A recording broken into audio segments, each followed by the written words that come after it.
The night is cold and still. The moon hides behind dark clouds. Somewhere far away, an old church bell rings. It feels like a voice from the past, a whisper from another time when people lived between fear and faith. In the medieval world, every shadow had meaning, every sound had a story. Some of those stories were born from imagination, but some of them, strangely, turned out to be true. Let's begin with one of the strangest of them all, the Dancing Plague of 1518. It happened in the summer in the city of Strasbourg. The streets were hot and dusty, full of market smells and horse carts. And there, in the middle of it all, a woman named Frau Trophäa stepped into the open road. Without music, without warning, she began to dance. At first, people laughed. Maybe she was celebrating, they thought. Maybe a wedding or a local festival. But the laughter faded when she kept dancing.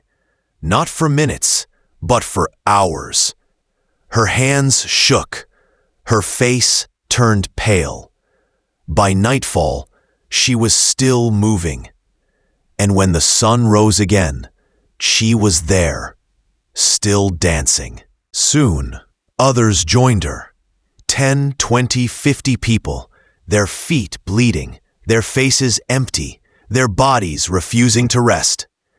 They danced day and night, until some collapsed and died right there on the street. The town was terrified. Priests called it punishment from God. Doctors said it was a sickness of the blood. The council even hired musicians, hoping music would calm the madness. But it only made things worse. Weeks passed before it finally ended. No one knew why it began or why it stopped. Centuries later, scientists found that a strange fungus growing on wet wheat could cause wild visions and uncontrollable movements. Maybe that was the answer. But still, the image remains. Hundreds of people dancing themselves to death under a summer sun, while the world watched in silence. Not all horror came from madness. Some came from faith itself. In the year 897, the holy city of Rome became the stage for something darker than any legend. Pope Stephen VI, driven by anger and pride, ordered the corpse of a former pope to be dug out from its grave. The man's name was Formosus. He had been dead for months. His body was rotting.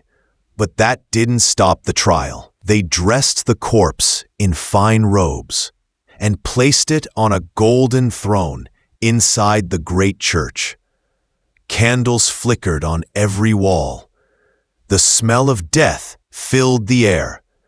And there, standing before the body, Pope Stephen began to shout. "Why did you break the law of God?" he screamed.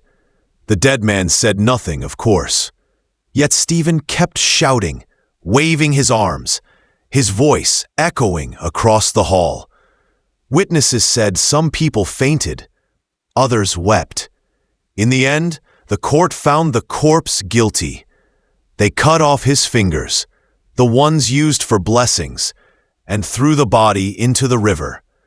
The people called it the Cadaver Synod. A few months later, Pope Stephen himself went mad. He was found strangled in his cell. His tongue bitten. Was it punishment, or madness, or something darker? No one ever knew. Years later, in England, there was a story that spread through every village. It was said that one hot afternoon, the coffin of a bishop had started to move. The church workers were preparing to carry it to a new tomb when the sound began, a soft knocking from inside. The men froze. One crossed himself. Another whispered a prayer. Then, with a loud bang, the coffin burst open. The sound was like thunder inside the stone church. People screamed and ran outside, shouting that the dead bishop had risen. But when they returned, they saw what really happened. Gases inside the sealed lead coffin had built pressure from the heat and finally exploded. To us, it's science, but to the people of that time, it was a sign. Maybe that the bishop had a message to deliver, or that his soul refused to rest. In Italy, another strange tale spread among the faithful. It happened in a small church where a young priest was saying Mass one morning. His hands trembled as he lifted the holy bread, whispering the sacred words. But then it slipped from his fingers and fell to the floor. He bent to pick it up and froze. The bread was bleeding. Tiny red drops spread across the stone floor. The crowd gasped. Someone screamed. The priest, shaking, held it up for all to see.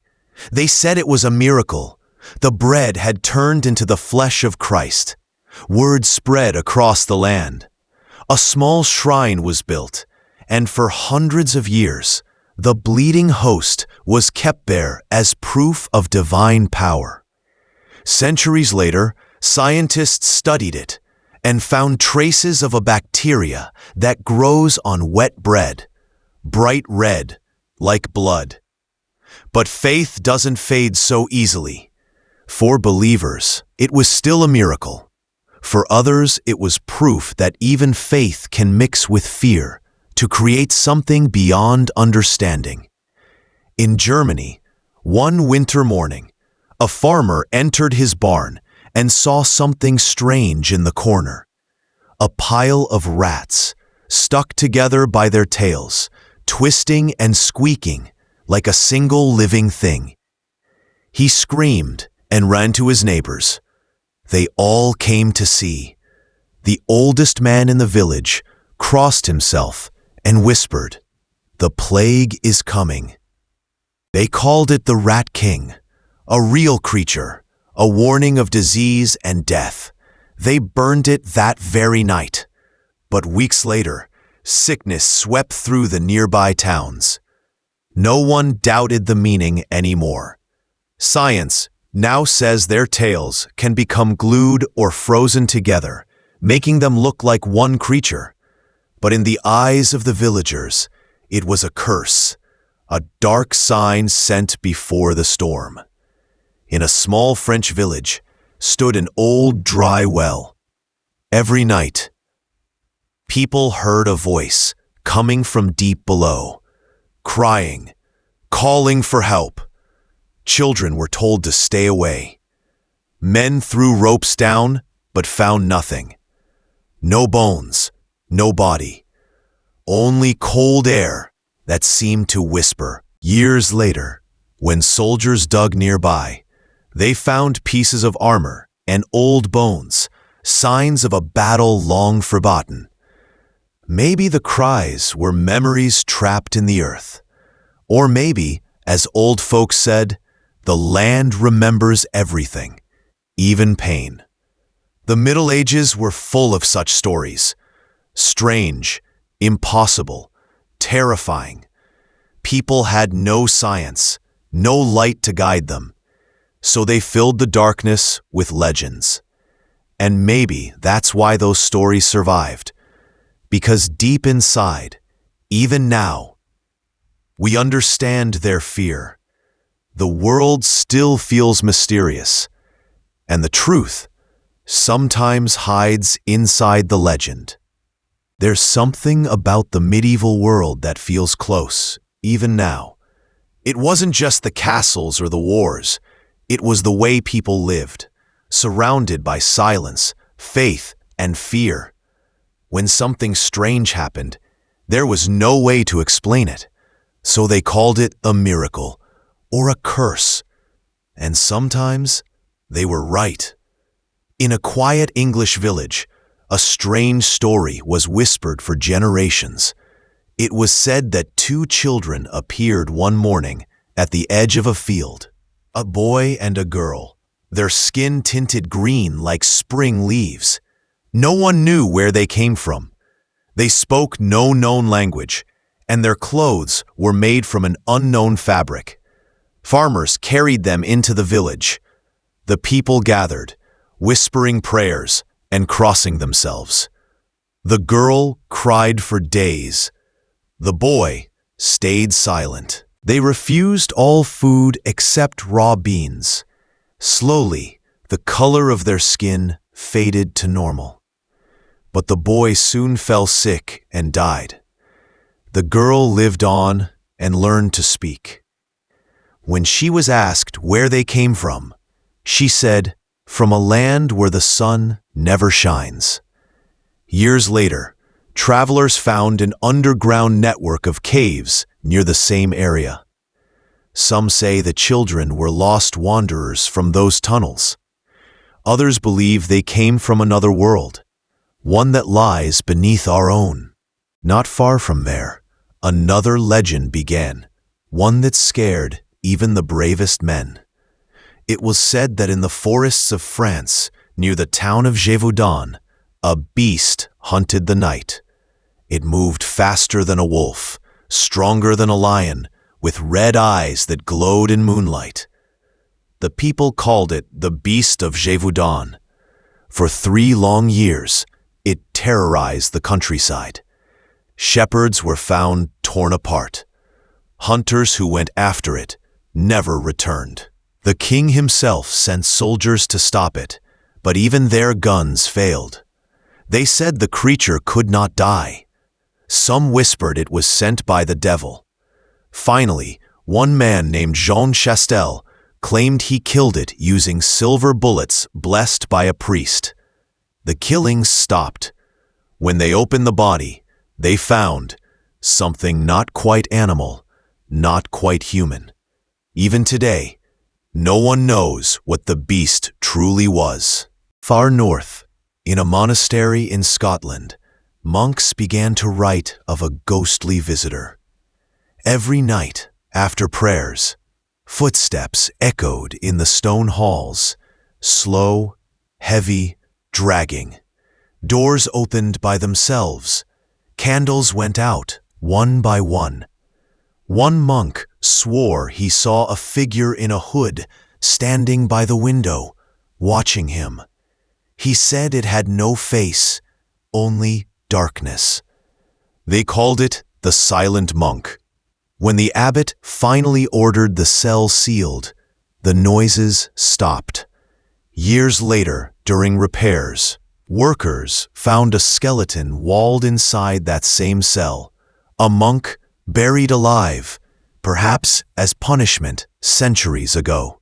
In a German village, a well digger uncovered something terrifying, a human skull with long, sharp teeth, almost like an animal's. The villagers called it the vampire skull. They buried it again, but strange things started to happen. Animals were found drained of blood. Children claimed to see red eyes watching them at night. The priest ordered a ritual to stop the evil. They dug up the skull again and filled its mouth with stones. After that, the strange events ended. Centuries later, archaeologists found similar graves all across Europe.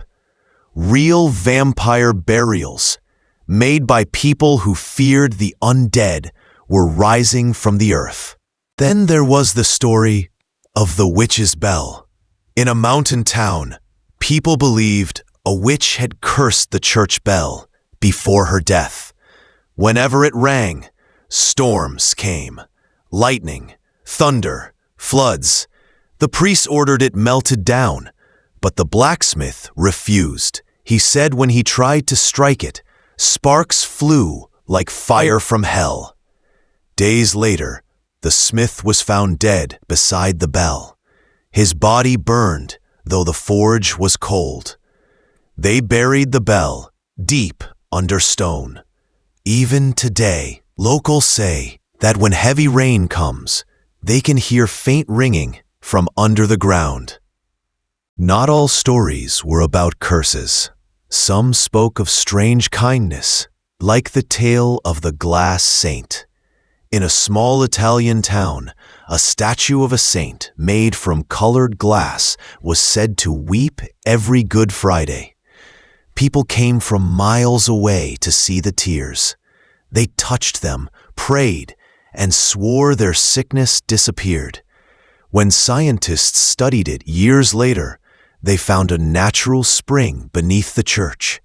The water rose through cracks and flowed out through the statue's eyes. But to the people of that time, it wasn't just water, it was a miracle. Another legend began in the frozen lands of Norway. Fishermen claimed to have seen a giant sea creature rising from the deep, huge, round, with eyes like black mirrors. They said it could pull whole ships into the water. They called it the Kraken. Most laughed, until one crew returned with broken nets and pieces of tentacle longer than a man. Modern science later proved giant squids do exist, creatures once thought to be myths. So maybe the sailors of the past weren't lying after all. In a lonely village in Spain, people told stories about a woman who appeared only when someone was about to die. She wore black, carried no light, and walked barefoot through the streets. Dogs howled when she passed. Those who saw her called her La Dama Negra, the lady in black. When plague swept through the land, her sightings increased. Villagers believed she was death itself. And then one day, she vanished. Her legend faded, but even now, some say she still walks, just before storms or funerals. Then there was the legend of the talking head. In a monastery library, a monk built a strange device, a metal head that could answer any question. It spoke only 3 times before it fell silent forever. When the church found out, they called it witchcraft and destroyed it. But modern historians think it may have been an early machine, gears and pipes powered by steam or air, a forgotten invention lost to time. The line between truth and legend in those days was thin, like the space between night and dawn. And maybe that's why the stories never die, because deep down, every legend holds a piece of truth. And every truth begins with a whisper in the dark. The night is quiet again. The fires in the villages are dying. But somewhere, far away, another legend begins to whisper through the dark. Jake speaks softly now, his voice slow, almost like a secret. Not every story is written in books, he says. Some are written in the wind, in the stones, or in the silence between prayers.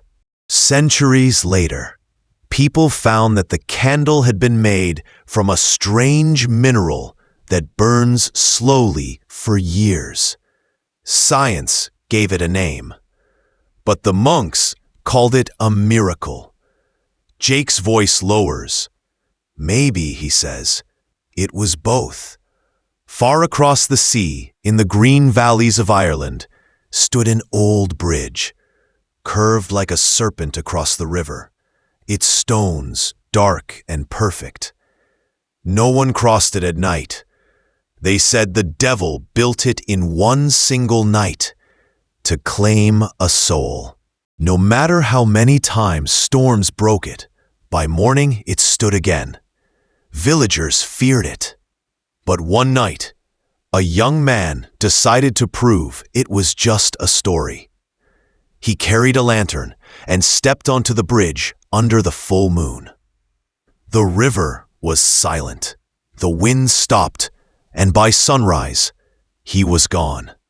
They found his lantern still burning at the edge. Years later, engineers found that the bridge stones had iron in them. They attracted lightning again and again. But for the people of that time, science didn't matter. Fear did. And fear built the legend. Deep in Bohemia, there was a castle that no king ever lived in. It was built on a cliff, far from towns, with no kitchen, no water, no comfort. Its name was Hoska Castle. The people said it covered a hole that led straight to hell. Birds flying over it fell dead. Animals refused to go near. At night, the guards heard screams from below. Once, a prisoner was lowered into the pit with ropes to see what was inside. When they pulled him back, his hair had turned white. He died 2 days later. Centuries later, archaeologists found bones and signs of rituals near the same spot. But no one has ever seen the bottom. Jake whispers, maybe the hole isn't just under the castle. Maybe it's under us all. In 1561, over the city of Nuremberg, the morning sky turned strange. People woke to see shapes moving above, glowing crosses, spheres, and rods. They seemed to fight each other in the air. The sky burned red and black. The townspeople screamed, prayed, and hid in their homes. The priests wrote that it was a battle of angels and demons. But centuries later, scientists said it might have been a meteor storm or a solar flare. Jake smiles slightly. Maybe, he says, they were right. Maybe the heavens really did fight that morning.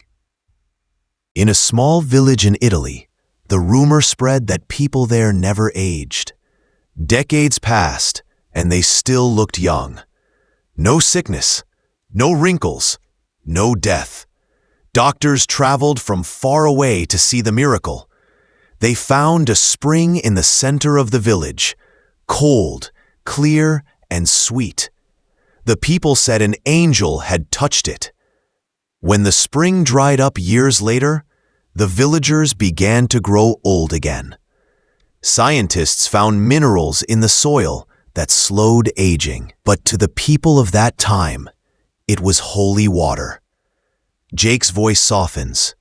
Maybe youth, he says, was never in the water, but in their faith. In Poland, miners digging deep into salt rock heard hollow sounds. They broke through a wall and found a hidden chapel carved from salt. White walls, crystal floors, and a wooden cross at the center. Candles still burned, though no one had entered for years. They left it untouched, fearing to disturb the sacred air. Centuries later, explorers rediscovered it. The carvings still perfect. The Velichka mines still hold that chapel today, a church of salt, built in darkness, yet shining like heaven. In France, mist rises every night along the Loire River, and through that fog rides a ghost, a knight in black armor, holding a lantern. No sword, no shield, just the sound of hooves and the glow of his light. If he stopped at your door, someone inside would die before dawn. The villagers prayed for him to pass them by. For generations, the sound of hooves meant death. Years later, they learned a real knight once rode that same path, a man who died saving the sick during a plague. Maybe his soul still rides to warn the living. Then came the story of the Devil's Bible, a book said to be written by the devil himself. It was enormous, bound in leather, chained to the floor. Every page was filled with strange letters, symbols, and drawings. In the middle, one full portrait of the devil. The monks who copied it said it was made in one single night by a monk who sold his soul to finish it. That book still exists, the Codex Gigas. It's kept in silence now, locked behind glass. No one knows who wrote it or how. Jake looks straight into the lens and whispers, "Maybe the book doesn't belong to the devil. Maybe it's just waiting for someone to finish it." In Transylvania, a man ruled with fear. His name was Vlad. They called him the Impaler. He lined the roads with his enemies, their bodies hanging on wooden stakes. He watched them die slowly, without pity. They said he drank their blood to gain strength.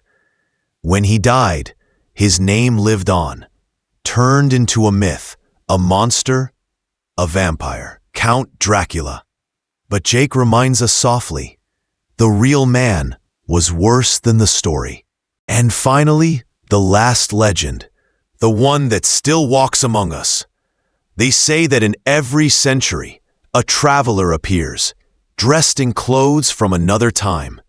He never speaks, never stays, only walks through towns until he fades into the air. Some say he's cursed to walk forever, punished for something he can't remember. Others believe he's the eternal witness, walking through time, watching history repeat. Maybe he's real. Maybe you've already passed him in the street and didn't notice. Jake's voice drops to a whisper. The Middle Ages ended, he says, but their stories didn't. They just changed faces. And if you listen closely, you can still hear them breathing through the centuries. He gives a small smile, barely visible. "Sleep well," he says quietly, "if you can."